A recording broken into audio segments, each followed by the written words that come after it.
വിജയ് രൂപാനിയുടെ വിമാന ടിക്കറ്റാണ്. അതിൻ്റെ ചിത്രങ്ങൾ ഇപ്പോൾ പുറത്തു വരുന്നുണ്ട്. വിജയ് രൂപാനി ഈ അപകടത്തിൽപ്പെട്ട വിമാനത്തിലുണ്ട് എന്നാണ് ദേശീയ മാധ്യമങ്ങളും ചില പ്രാദേശിക മാധ്യമങ്ങളുമൊക്കെ റിപ്പോർട്ട് ചെയ്യുന്നത്. BJP പ്രവർത്തകരുമായി അവിടെയുള്ള ചില മാധ്യമപ്രവർത്തകരൊക്കെ സംസാരിക്കുന്ന ഘട്ടത്തിൽ BJP പ്രവർത്തകരും അങ്ങനെ ഒരു യാത്രയുണ്ടായിരുന്നു എന്നുള്ള കാര്യം സ്ഥിരീകരിക്കുന്നുണ്ട്. പക്ഷേ അത് ഔദ്യോഗികമായി അദ്ദേഹത്തിന് എന്താണ് സംഭവിച്ചത് എന്നത് സംബന്ധിച്ച് ഔദ്യോഗികമായി കാര്യങ്ങൾ വിശദീകരിക്കപ്പെടേണ്ടതാണ്. കേന്ദ്ര സർക്കാർ ഈ വിഷയത്തിൽ ഇടപെട്ടിട്ടുണ്ട്, സംവിധാനങ്ങളെ ചലിപ്പിക്കുന്നുണ്ട്. പ്രധാനമന്ത്രിയുടെ ഓഫീസ് ഇടപെട്ടിട്ടുണ്ട്. പ്രധാനമന്ത്രി നേരിട്ട് തന്നെ സാഹചര്യം വിലയിരുത്തുന്നുണ്ട്. കേന്ദ്ര ആഭ്യന്തരമന്ത്രി അമിത്ഷാ ഗുജറാത്ത് മുഖ്യമന്ത്രിയെ വിളിച്ചിട്ടുണ്ട്. സാഹചര്യങ്ങൾ എന്താണ് എന്ന കാര്യം തേടിയിട്ടുണ്ട്. അവിടെ ആവശ്യമായ എല്ലാ സംവിധാനങ്ങളും ഒരുക്കാനുള്ള നിർദ്ദേശം നൽകിയിട്ടുണ്ട്. NDRFിൻ്റെ സംഘമടക്കം, പോലീസിൻ്റെ അതിവിപുലമായ സംഘമടക്കം അവിടേക്ക് എത്തി രക്ഷാപ്രവർത്തനം നടത്തിക്കൊണ്ടിരിക്കുകയാണ്. വിജയകുമാർ കൂടി വിവരങ്ങളുമായി ചേരുന്നുണ്ട്. വിജയകുമാർ, ഇപ്പോൾ ഈ ദൃശ്യങ്ങൾ കാണുന്നത് വിജയ് രൂപാനിയുടെ എയർ ടിക്കറ്റാണ്. അദ്ദേഹം ആ വിമാനത്തിലുണ്ടായിരുന്നു എന്ന തരത്തിലാണ് ഇപ്പോൾ ദേശീയ മാധ്യമങ്ങളിലൊക്കെ റിപ്പോർട്ടുകൾ കാണുന്നത്. എന്താണ് ഇതിൽ കൂടുതലായി ദേശീയ മാധ്യമങ്ങളൊക്കെ പരിശോധിക്കുമ്പോൾ മനസ്സിലാവുന്നത്?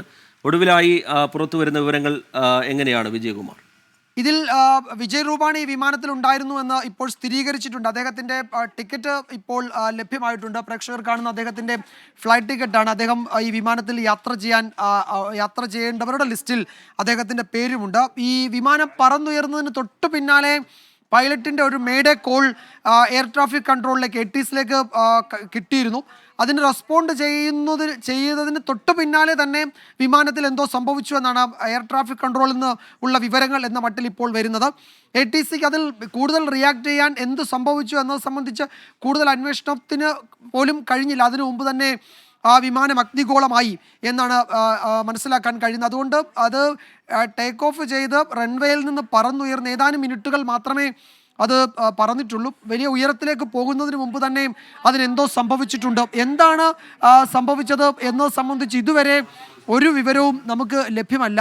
ഏതായാലും 5 മണിവരെ അഹമ്മദാബാദ് വിമാനത്താവളത്തിൽ നിന്നുള്ള എല്ലാ വിമാന സർവീസുകളും തൽക്കാലത്തേക്ക് നിർത്തിയിരിക്കുകയാണ്. വിമാനത്താവളത്തിൻ്റെ പ്രവർത്തനം നിർത്തിവെച്ചിരിക്കുകയാണ്. ഇതിൽ 217 മുതിർന്ന ആളുകളും 11 കുട്ടികളും ഉണ്ടായിരുന്നു. 217 മുതിർന്നവരും 11 കുട്ടികളും ഉണ്ടായിരുന്നു. അതിൽ വിദേശികൾ ഉൾപ്പെടെ ഉള്ളവരുണ്ട് എന്ന് പറയുന്നുണ്ട്. വിദേശികൾ ഏതാണ്ട് 50-ലധികം ബ്രിട്ടീഷ് പൗരന്മാരുണ്ടായിരുന്നു ആ വിമാനത്തിൽ എന്ന് പറയുന്നു. അപ്പോഴും കനേഡിയൻ, പോർച്ചുഗൽ പൗരന്മാരും ആ വിമാനത്തിലുണ്ടായിരുന്നു. ലണ്ടനിലേക്കുള്ള യാത്രയായതുകൊണ്ട് തന്നെ അതിൽ വിദേശികളും ഉണ്ടായിരുന്നു എന്നാണ് വരുന്ന വിവരങ്ങൾ. അപ്പോൾ അവർക്ക് എന്ത് സംഭവിച്ചു എന്ന് ഈ ഘട്ടത്തിൽ നമുക്ക് വിവരങ്ങൾ ലഭ്യമല്ല. ഇതിൻ്റെ ഈ വിമാന കമ്പനിയുടെ അല്ലെങ്കിൽ ഈ എയർ ഇന്ത്യയുടെ ഇപ്പോഴത്തെ നടത്തിപ്പുകാരായ ടാറ്റ ഗ്രൂപ്പ് അതിലേതെങ്കിലും തരത്തിൽ ഔദ്യോഗികമായ ഒരു വിശദീകരണവും നൽകിയിട്ടില്ല. ഡയറക്ടർ ജനറൽ ഓഫ് സിവിൽ ഏവിയേഷൻ്റെ ചില വളരെ തുടക്കത്തിലുള്ള ചില സ്ഥിരീകരണങ്ങൾ മാത്രമേ ഉള്ളൂ. അപകടത്തിൽപ്പെട്ട വിമാനം അത് 1:39 23-ാം നമ്പർ റൺവേയിൽ നിന്ന് മുകളിലേക്ക് ഉയർന്നു. പിന്നീട് മേഡേ കോളാണ് വരുന്നത്. മേഡേ കോളിൽ ഞങ്ങളൊരു അപകടത്തിൽപ്പെട്ടു എന്നുള്ള കോള് അത് മാത്രമാണ് ഉള്ളത്. അതിനപ്പുറത്തേക്ക് മറ്റൊന്നും പൈലറ്റിൻ്റെ ഭാഗത്തുനിന്നുമില്ല.